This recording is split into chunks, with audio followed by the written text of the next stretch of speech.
বাংলাদেশের সবথেকে গুরুত্বপূর্ণ বন্দরসমূহ যা দেশের অর্থনীতির প্রাণকেন্দ্র। বাংলাদেশ একটি নদীমাতৃক দেশ।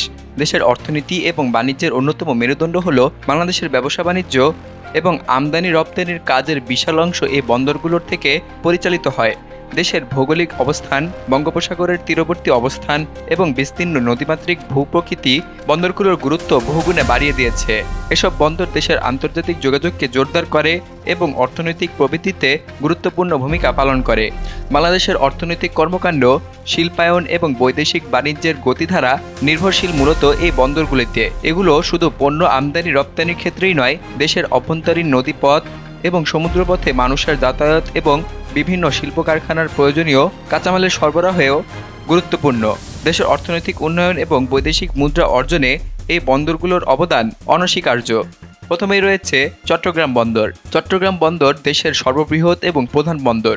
দেশের মোট আমদানি রপ্তানির প্রায় 90% পণ্য এই বন্দর দিয়ে প্রবাহিত হয়।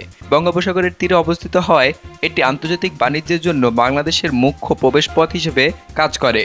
আধুনিক ক্রেন, ডেক, স্টোরেজ এবং ট্রান্সপোর্ট সুবিধাসহ চট্টগ্রাম বন্দর দেশের বৃহৎ শিল্পাঞ্চল এবং বাণিজ্য কেন্দ্রগুলোর নিকটে অবস্থিত হওয়ায় এটি ব্যবসায়ীদের কাছে অত্যন্ত লাভজনক। দ্বিতীয় অবস্থানে রয়েছে মংলা বন্দর। বাংলাদেশের দ্বিতীয় বৃহত্তম বন্দর মংলা বঙ্গোপসাগরের উপকূলে অবস্থিত। খুলনা বিভাগের অর্থনৈতিক উন্নয়নে মংলা বন্দরের ভূমিকা অপরিসীম। এটি দেশের দক্ষিণ পশ্চিমাঞ্চলের প্রধান সামুদ্রিক বন্দর হিসেবে কাজ করে। মংলা বন্দর পাট, চামড়া, মাছ এবং অন্যান্য শিল্প পণ্যের রপ্তানিতে ব্যাপকভাবে ব্যবহৃত হয়। তৃতীয় অবস্থানে রয়েছে পায়রা বন্দর। পায়রা বন্দর বাংলাদেশের অন্যতম নবীন বন্দর যা কক্সবাজারের নিকটে অবস্থিত। এটি দেশের দক্ষিণাঞ্চলের জন্য একটি গুরুত্বপূর্ণ বন্দর হিসেবে দ্রুত বিকাশ লাভ করছে। এখানে কয়লা, জ্বালানি তেল এবং বিদ্যুৎ কেন্দ্রের কাঁচামাল আমদানি করা হয়, পাশাপাশি অন্যান্য পণ্য রপ্তানিও হয়। পায়রা বন্দর সম্প্রসারণ প্রকল্পের মাধ্যমে আগামী দিনে এটি দেশের বৃহত্তম বন্দরগুলোর একটি হওয়ার সম্ভাবনা রয়েছে। চতুর্থ অবস্থানে রয়েছে হিমছড়ি বন্দর। বাংলাদেশের উত্তর পূর্বাঞ্চলে অবস্থিত হিমছড়ি বন্দর বাংলাদেশের একমাত্র নৌপথ বন্দর হিসেবে বিশেষ গুরুত্ব বহন করে। চট্টগ্রাম থেকে উত্তরে অবস্থিত এই বন্দর মূলত কাগজ এবং চামড়া শিল্পের জন্য একটি গুরুত্বপূর্ণ রপ্তানি কেন্দ্র।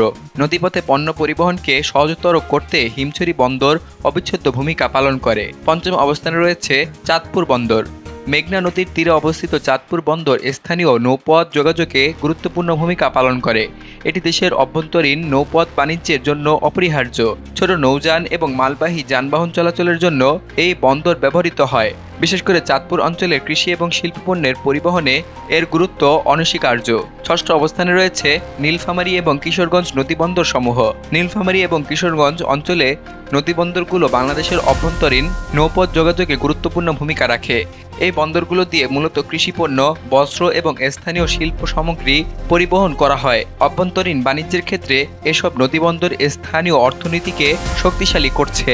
নদীপথের মাধ্যমে পণ্য পরিবহন অর্থনৈতিক কার্যক্রমের গতি আনতে সাহায্য করছে এবং দেশব্যাপী বাণিজ্যের প্রবাহকে সহজ করছে। বাংলাদেশের বন্দরগুলো দেশের অর্থনৈতিক প্রবৃদ্ধি, আন্তর্জাতিক বাণিজ্য এবং আঞ্চলিক উন্নয়নের ক্ষেত্রে বিশেষ গুরুত্ব বহন করে।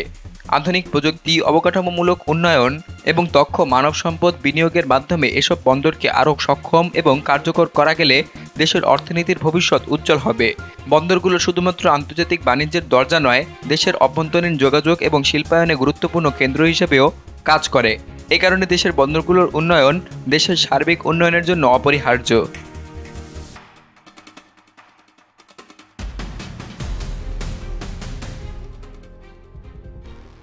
বিলিয়ানুর, নিউজ ডেস্ক, বাংলাদেশ কণ্ঠ, ঢাকা।